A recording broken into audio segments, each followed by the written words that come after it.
बिस्मिल्लाहिर्रहमानिर्रहीम। अस्सलाम वालेकुम नाज़रीन, आप यूट्यूब चैनल देख रहे हैं। मैं इमरान खान हूँ। इमरान खान की बहनों की उनसे मुलाकात बहुत इंपॉर्टेंट है, जो मुलाकात कल सुबह होने जा रही है। मंगल वाले दिन मुलाकात होती है।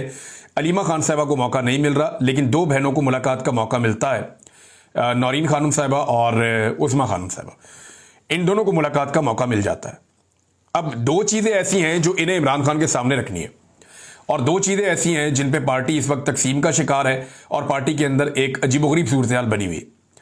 देखें, जो दो चीज़ें हैं वो क्या हैं वो मैं आपको भी बता देता हूं। और मेरी अभी पाकिस्तान तहरीक इंसाफ के बड़े इंपॉर्टेंट लोग जो इमरान खान साहब से मिलते रहे, उन लोगों से मेरी बात हुई है। मैं नाम नहीं ले सकता, मैं नाम लूंगा उनके लिए प्रॉब्लम हो जाएगी, क्योंकि इस वक्त वहां पर एक जंग लगी हुई है।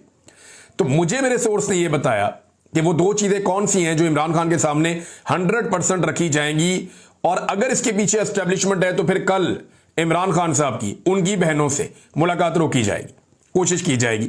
लेकिन चले मैं आपको यह बता देता हूं कि इमरान खान साहब की बहनों की मुलाकात में कौन सी दो चीज़ें होनी है उसके ऊपर बाद में आते हैं। लेकिन पहले ये देखें, आपके कुछ लोग पाकिस्तान तहरीक इंसाफ पे सोशल मीडिया पे इल्ज़ाम लगा रहे हैं कि इस वक्त ये सोशल मीडिया हुकूमत के खिलाफ तहरीक चलाने की बजाय पाकिस्तान तहरीक इंसाफ के अंदर जो है वो इख्तलाफात पैदा हो रहे हैं, या वो पाकिस्तान तहरीक इंसाफ के लोगों के ऊपर तनकीद कर रहा है। आप सिर्फ 48 घंटे पीछे चले जाएं, सब कुछ नॉर्मल चल रहा था, हर चीज़ नॉर्मल थी। पाकिस्तान तहरीक इंसाफ का सोशल मीडिया पूरी कंपेन चला रहा था आने वाली तहरीक के लिए, तहरीक का मोमेंटम बन रहा था। बलूचिस्तान में दो बहुत बड़े एहतजाज हुए, लोग निकले इमरान खान से एकजहती के लिए। सिंध के अंदर हुआ, आज़ाद कश्मीर के अंदर हुआ, लाहौर में हो रहा था, रावलपिंडी में हो रहा था, खैबर पख्तूनख्वा में हो रहा था। तो मोमेंटम बन रहा था, खबरें वो आ रही थी, और पूरा का पूरा सोशल मीडिया उसका फोकस यह था कि मौजूदा जाली हुकूमत के खिलाफ वो अपनी तहरीक को खड़ा करें, जो इमरान खान साहब ने कही है 5 अगस्त तक। लेकिन अचानक से एक एक्टिविटी होती है और अली अमीन गंडापुर साहब पहुंच जाते हैं मिर्जा अफरीदी के फार्म पे लाहौर में, और वहां पे वो 90 डेज का जिक्र भी कर देते हैं। और तीसरा, कोर कमेटी को इसके बारे में पहले पता ही नहीं था कि ये लाहौर जाना भी है। इन्होंने ये एंड टाइम पे इनको पहले बताया गया, और आलिया हमजा के बकौल उन्होंने कहा जी मैं इनका इस्तकबाल करना चाहती हूं, लेकिन उन्हें मना कर दिया गया आपने इस्तकबाल नहीं करना। लेकिन बाद में उन्हें किया गया कि आप वापसी पे इस्तकबाल कर दीजिएगा। तो वापसी पे तो इस्तकबाल नहीं होता ना, अलविदा होता है। बहरहाल ये लाहौर जाना बड़ा अच्छा फैसला था, क्योंकि पाकिस्तान तहरीक इंसाफ जो है उसके बारे में तासुर बन रहा था कि ये जो कर सकती है खैबर पख्तूनख्वा में कर सकती है, पंजाब में इनके लिए बहुत मुश्किल है। तो बड़ा बोल्ड और अच्छा फैसला था कि लाहौर आ जाते, और लाहौर आने का फैसला जिन लोगों ने किया, ये अडियाला जेल जाने का फैसला भी कर सकते थे। ये भी एक तनकीद सोशल मीडिया पे जायज हो रही है। लेकिन चले लाहौर आए, ठीक हुआ।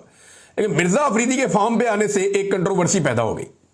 अब मामला यह था कि पाकिस्तान की मिलिट्री एस्टेब्लिशमेंट कैसे ये गवारा कर सकती है कि लाहौर में पाकिस्तान तहरीक इंसाफ आए और तहरीक इंसाफ अपनी मर्जी से अपना प्रोग्राम करे।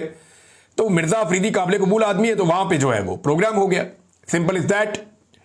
और उसके बाद 90 डेज जो अली अमीन गंडापुर साहब ने बीच में डाले, उसकी वजह से प्रॉब्लम क्रिएट हो गया। अब ये है जी कुल मिला के जो इस वक्त प्रॉब्लम पाकिस्तान तहरीक इंसाफ के अंदर बने हुए हैं। अब इनमें एक जो 90 डेज वाला मामला है उसमें क्लैरिफिकेशन अली अमीन गंडापुर की भी आ गई है, और उसके अंदर जो पार्टी के रहनुमा हैं, सेक्रेटरी जनरल वगैरह, उन्होंने भी एक क्लैरिफिकेशन दी है मीडिया से रब्ता करके। एक तो उन्होंने ये कहा अली अमीन ने कि जी मैंने अपने आप को डेडलाइन दी है, इमरान खान साहब ने जो 5 अगस्त का टाइम दिया हुआ है उस पर तहरीक चलेगी, और उसके ऊपर वही होगा जो इमरान खान साहब कहेंगे। लेकिन ये जो 90 डेज हैं ये मैंने अपने लिए दिए कि अगर इन 90 डेज में मैं इमरान खान को नहीं छुड़वा सका तो मैं फिर सियासत छोड़ दूंगा, मैं अपना फैसला करके चला जाऊंगा। ये अली अमीन गंडापुर साहब ने अपने आप को टाइम दिया। बड़ी अच्छी बात है कि इससे पहले वो डेडलाइन दूसरों को देते थे, अब उन्होंने अपने आप को डेडलाइन दे दी है कि अगर बतौर अली अमीन गंडापुर मैं इमरान खान को रिहाई ना दिला सका 90 डेज में तो फिर मैं सियासत छोड़ दूंगा। ये उनका अपना एक डिसीजन है, और उन्होंने कहा जी इसको ऐसे देखा जाए, इमरान खान साहब के स्टेटमेंट के साथ इसको कंट्रोवर्शियल आप ना बनाएं। दूसरा, जहां तक मामला है ना मिर्जा अफरीदी का, यहां पे देखें 1 दर्जन के करीब ऐसे पाकिस्तान तहरीक इंसाफ के लोग हैं जो ये दावा करते हैं कि उन्हें इमरान खान साहब ने जेल से पैगाम भिजवाया कि वो सेनेटर बनेंगे। यानी बहुत सारे लोग हैं, अगर आप इनको गिनना शुरू करें तो ये 10 से ज्यादा बन जाते हैं जिन्होंने इलेक्शन लड़ना है सेनेट का। अब एक बात आप ध्यान में रखें कि पाकिस्तान तहरीक इंसाफ का टिकट जारी नहीं होना, सिर्फ हमायत जारी होनी है। सुप्रीम कोर्ट ऑफ पाकिस्तान के फैसले के बाद ये एक आजाद जमात है, ये आजाद एमपी है सारे, ये कहीं पे भी वोट डाल सकते हैं। वैसे भी अब सेनेट के इलेक्शन में सीक्रेट बैलेटिंग है, जो एमपीए चाहे जहां चाहे वोट डाल दे। अब मामला यह है कि टिकट तो इन्होंने जारी करना नहीं है, कागजात नामजदगी जमा हो चुके हैं, इलेक्शन जो है वो करीब आ रहा है, और जितने लोगों ने कागजात नामजदगी जमा करवाए वो सारे ये कहते हैं कि जेल से इमरान खान साहब ने पैगाम भेजा था मेरे लिए कि मैंने सेनेट का इलेक्शन लड़ना है। अब दो ही बातें हो सकती है ना, या तो जेल से आने वाले लोग झूठ बोल रहे हैं, या इमरान खान साहब ने मुख्तलिफ औकात में मुख्तलिफ लोगों के नाम ले लिए और वो नाम बढ़ते बढ़ते 10 से ज्यादा हो गए। अब सारे उम्मीद लगा के बैठे, तो ऐसे में कंफ्यूजन पैदा हो गई है। सबको लगता है कि उन्हें बनना चाहिए। कुछ लोग कहते हैं मिर्जा अफरीदी ने चंदा वंदा काफी दिया है, उसको बनना चाहिए। लेकिन चंदा कहां खर्च हुआ? वो कहते हैं चंदा खर्च हुआ जब पाकिस्तान तहरीक इंसाफ के इमरान खान साहब के केसेस चल रहे थे तो वकला को पैसे दिए। वकीलों से बात करो, वो कहते जी हमने पैसे ही नहीं लिए। फैमिली से बात करो, वो कहते जी पैसे हमने दिए। गंडापुर साहब कहते हैं कि उन्होंने जमीनें बेच के पैसे दिए। तो हर बंदे ने अपनी अपनी कहानी बताई हुई है कि पैसे यहां से आए, यहां से। तो एक्चुअली फिर पैसे गए कहां पे, ये समझ नहीं आ रही। दो नाम है नाजरीन ऐसे जो पैसे वाले लोग हैं सेनेट के इस मुकाबले में। एक का नाम फैजुर रहमान है और एक का नाम मिर्जा अफरीदी है। ये दो लोग हैं जो सरमाए के बलबूते के ऊपर सेनेटर बन सकते हैं। इनके पास सरमाया बहुत ज्यादा, पैसा बहुत ज्यादा है, फैजुर रहमान साहब और मिर्जा अफरीदी साहब। मिर्जा अफरीदी साहब का मैंने नाम लिया तो आपको पता है बहुत सारे लोगों को तकलीफ हुई, होनी भी थी। मिर्जा साहब को खुद भी अच्छा नहीं लगा होगा। मेरी उनसे कोई जाती लड़ाई नहीं है, मामला मिर्जा साहब का नहीं, मामला पाकिस्तान तहरीक इंसाफ का है। अगर ये पार्टी कहती है कि ये इनकलाब लाना चाहती है, अगर ये पार्टी कहती है कि ये गरीब आदमी की पार्टी है और ये एक तब्दीली लेकर आना चाहती है, तो फिर ये पार्टी इनकलाब के नाम के ऊपर सरमाएदारों को टिकट नहीं दे सकती, जिन्होंने वो टाइम इंजॉय करते हुए गुजारा हो जो टाइम आम आदमी ने जेलों में गुजारा और तकलीफें बर्दाश्त की, लीडर समेत सबने। तो ये फिर कंट्राडिक्शन वहां पे है। मिर्जा अफरीदी साहब का पूरा हक है कि वो सेनेटर बने, और बिल्कुल उन्हें पूरा हक है। उनके पास अगर पैसे हैं और वो इलेक्शन लड़ना भी चाहते हैं तो पैसे भाई उनको अल्लाह ताला ने दिए, वो जाने उनके पैसे जाने। लेकिन मेरा मानना यह है कि पाकिस्तान तहरीक इंसाफ वो अगर कुछ और कहती है और टिकट कहीं और देती है तो ये कंट्राडिक्शन है। तो बतौर सहाफी मुझे ये बात बतानी पड़ेगी। फैजुर रहमान साहब के पास भी बहुत पैसे। फैजुर रहमान साहब के मामले में क्योंकि मैंने इनके नाम की निशानदेही की है, तो एक मूंछों वाला आदमी जो अली अमीन गंडापुर नहीं है, वो अभी आपको थोड़े दिनों में मेरे पे भड़कता हुआ नजर आएगा। और मैं आपको पहले इसलिए बता रहा हूं कि जब वो भड़केगा तो आपने ये क्लिप निकाल के दिखाना है कि फैजुर रहमान का नाम लेने पर इस आदमी को कितना गुस्सा चढ़ा और ये मैदान में आ गया। क्योंकि वो आदमी फैजुर रहमान के लिए बड़ा कोशिश कर रहा था, बड़ा जोर लगा रहा था कि इन्हें सेनेटर बनाया जाए। तो ये दो सरमायादार हैं बीच में। बाकी 8-10 लोग जो हैं वो पाकिस्तान तहरीक इंसाफ के अपने हैं और वो वर्कर्स हैं, पुराने लोग हैं, वो भी कोशिश कर रहे हैं कि वो बन जाएं। और मुराद सईद के लिए बड़ी मुश्किलात हैं और उन्हें सेनेटर बनता हुआ नहीं देखना चाहती पाकिस्तान की एस्टेब्लिशमेंट। और इमरान खान साहब की प्रायोरिटी नंबर 1 के ऊपर मुराद सईद ही है।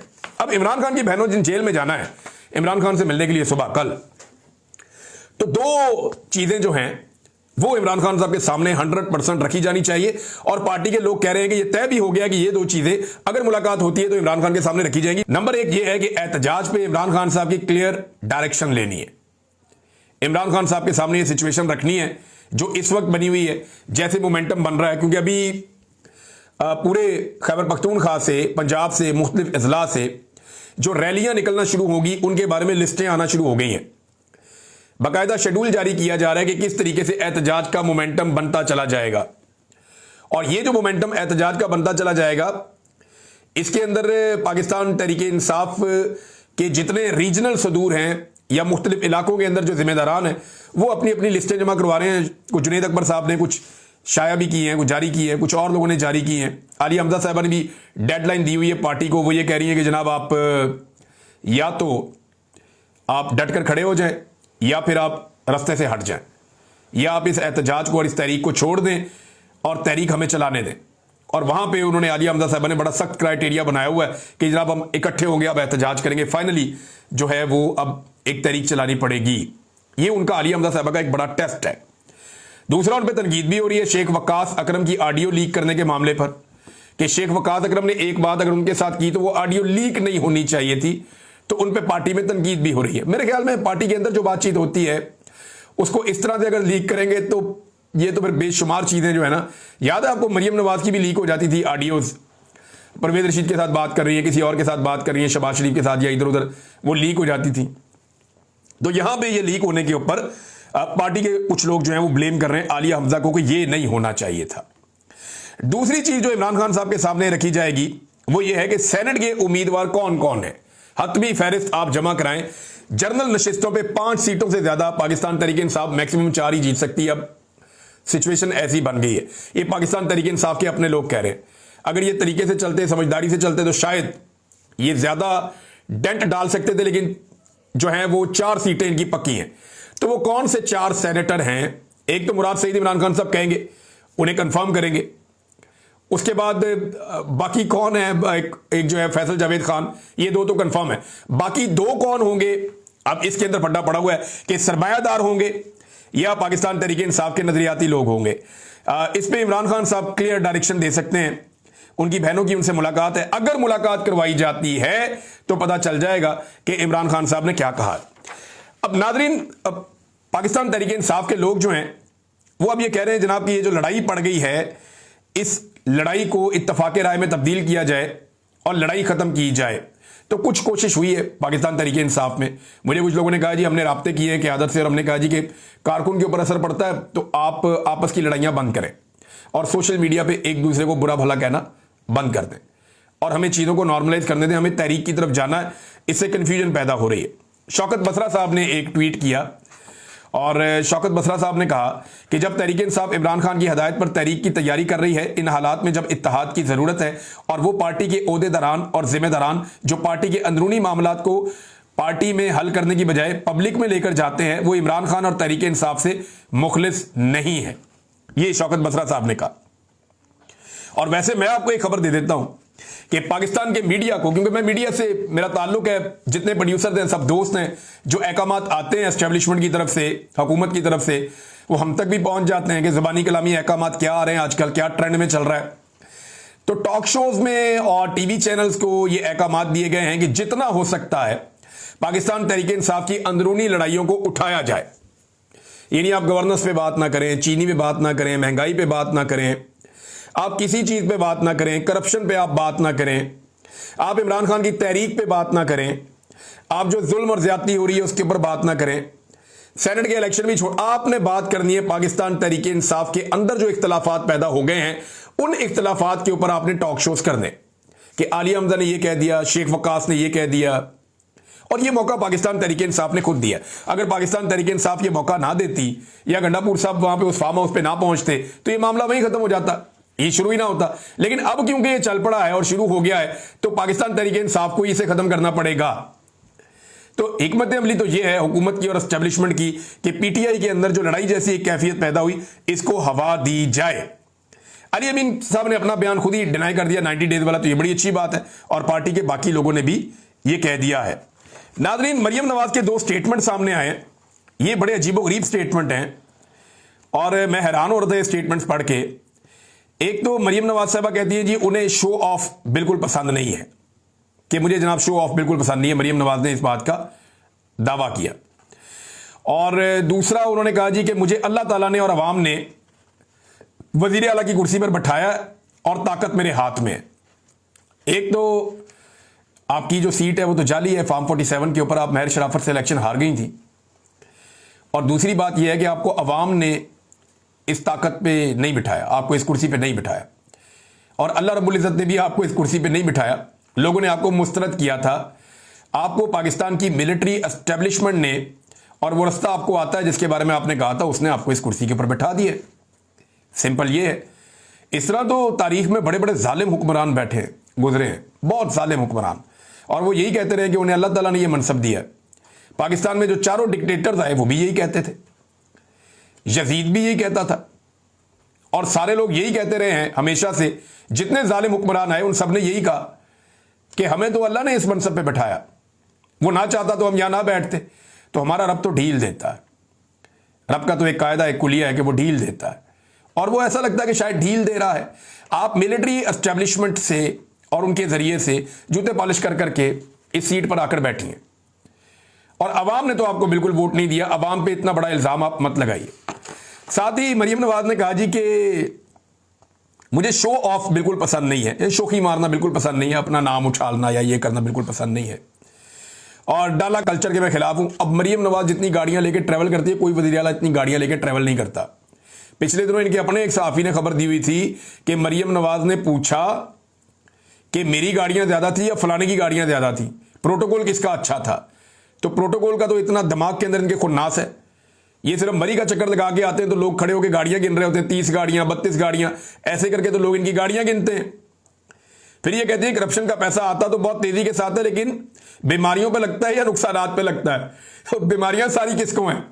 हमने पाकिस्तान की तारीख में किसी आदमी को इतना, किसी सियासी लीडर को इतना बीमार नहीं देखा जितना हमने मियां नवाज शरीफ, शहबाज शरीफ और इनकी बीमारियां सुनी है। जब भी ये बेचारे मुश्किल में आते हैं, इनकी बीमारियों की लिस्टें इतनी लंबी होती हैं कि आप पढ़ के हैरान हो जाते हैं। उन बीमारियों के कौम ने नाम भी नहीं सुने जो बीमारियां इनको लग जाती हैं। तो ये अपने घर के मरियम नवाज साहबा जो है वो मसाइल बता रही हैं कि जब करप्शन का पैसा घर में आता है तो फिर बीमारियों पे लगता है और मुश्किलात आती हैं। दूसरा, मरियम नवाज साहबा ने जो कहा ना, मुझे शो ऑफ बिल्कुल पसंद नहीं है। और पंजाब के सारे मंसूबों के नाम अपने और अपने बाप के नाम पे रख दिए तो शो ऑफ पसंद नहीं है, ये कैसे हो सकता है? यानी 2700 मंसूबे एक सहाफी के बकौल इन्होंने अपने और अपने वालिद के नाम के ऊपर रख दिए और ये कह रही है मुझे शो ऑफ पसंद नहीं है। और वही लैट्रीनों के ऊपर इन लोगों ने अपनी फोटो लगा दी, इनको शो ऑफ पसंद नहीं है। कचरा उठाने वाली गाड़ियों पे अपनी फोटोज लगा दी, शो ऑफ पसंद नहीं है। हर जगह पे जहां थोड़ी सी खाली जगह देखते हैं अपना मुंह चिपका देते हैं और इन्हें शो ऑफ पसंद नहीं है। मैं हैरान होता हूं कि इनको ये लिखकर कौन देता है। लिखने वाले को समझना चाहिए कि वो उनकी शक्ल के साथ और उनके जो काम है, उनके साथ जो कारहाय नुमायां वो सरंजाम दे रही हैं, उनके साथ ये बात मैच करती है या नहीं करती। नाज़रीन, एक और बड़ी डेवलपमेंट हुई है पाकिस्तान में और ये डेवलपमेंट है FC फ्रंटियर कोर, इसको फेडरल फोर्स बना दिया गया है। इसका नोटिफिकेशन मैंने देखा है और ये ऑर्डर जारी कर दिया गया। इसके पीछे जो रीजंस हैं वो बड़े हसास हैं। बाद लोग ये समझेंगे कि पॉलिटिकल फोर्स को कुचलने के लिए या लोगों को मारने कूटने के लिए, नहीं, इसके पीछे बड़े हसास रीजंस हैं। अब क्योंकि हमें खबर देते हुए यह भी देखना होता है कि पाकिस्तान को किसी किस्म का नुकसान ना हो, लेकिन मैं आपको यह बता रहा हूं कि इसके पीछे रीजंस बड़े हसास हैं। पाकिस्तान बड़े हसास दौर से गुजर रहा है। पाकिस्तान की एस्टेब्लिशमेंट को होश के नाखून लेने चाहिए और जिस वजह से उन्हें यह करना पड़ा है ना, उन्हें देखना चाहिए कि वजह क्यों पैदा हुई। हालात बहुत खराब हैं। पूरा खैबर पख्तूनख्वा का कबायली इलाका या बलूचिस्तान का कबायली इलाका इस वक्त वो सारे एक आवाज के साथ खड़े हैं कि हम कोई ऑपरेशन नहीं होने देंगे, हमारे ऊपर जबरदस्ती नया ऑपरेशन मुसल्लत ना किया जाए। और फाटा को वापस लेने की बातें हो रही हैं, वहां पे खुदा ना खास्ता हालात बहुत खराब हो जाएंगे अगर एक और आईनी तरमीम के जरिए ज्यादती की गई तो नाज़रीन, ये है जनाब FC को जो है वो एक बड़ी खबर है। अब इसके बीच में क्या है, सारी चीजें जो है वो पब्लिक करने के लिए नहीं होती, लेकिन एक चीज मैं आपको बता दूं कि इस्लामाबाद में जो चीज पब्लिक की गई है वो बहुत हैरानकुन है। 2 हाथ लगाए ऐसे, उन हाथों के अंदर जो है वो बॉल्स पकड़ा दिए। पता नहीं डिजाइन बनाने वाला क्या साबित करना चाह रहा था। लोगों ने अजीबोगरीब किस्म के इसके मतलब निकाल लिए कि बहुत बड़े बड़े 2 हाथ हैं, उन्होंने 2 गेंद पकड़े हुए हैं। लोगों ने इसके ऊपर बड़े मजाक उड़ाए, बड़े मीम्स बनाए। लोगों ने वो सनाउल्लाह मस्ती खेल जो है उनका एक स्टेटमेंट था कौमी असम्बली में, वो निकाल के लगा दिया। बड़ा मायूब स्टेटमेंट था उनका। तो वो 2 हाथ जो हैं वो एक सिंबल बन गए इस्लामाबाद में। और फिर फटाफट उनके ऊपर जो है छुपाने के लिए कपड़ा डाल दिया इंतजामिया ने। अब पता नहीं उन हाथों का क्या करना है, उन हाथों को कलम किया जाएगा या वो हाथ मौजूद रहेंगे। बहरहाल एक सिंबॉलिक वैल्यू तो है बहुत बड़ी इन हाथों की। और बॉल जो है वो हाथों के अंदर वो अभी उसके ऊपर कपड़ा डाल दिया गया फिलहाल इस वक्त तक के लिए। नाज़रीन, एक और खबर है और वो खबर है इंटरनेशनल फेडरेशन ऑफ जर्नलिस्ट। इन्होंने चीफ जस्टिस ऑफ पाकिस्तान को खत लिखकर पीका एक्ट के हवाले से तशवीश का इजहार किया कि सहाफियों को निशाना बनाया जा रहा है, आज़ादी इजहार राय को कुचला जा रहा है। और याया अफरीदी साहब को इन्होंने खत लिख दिया है।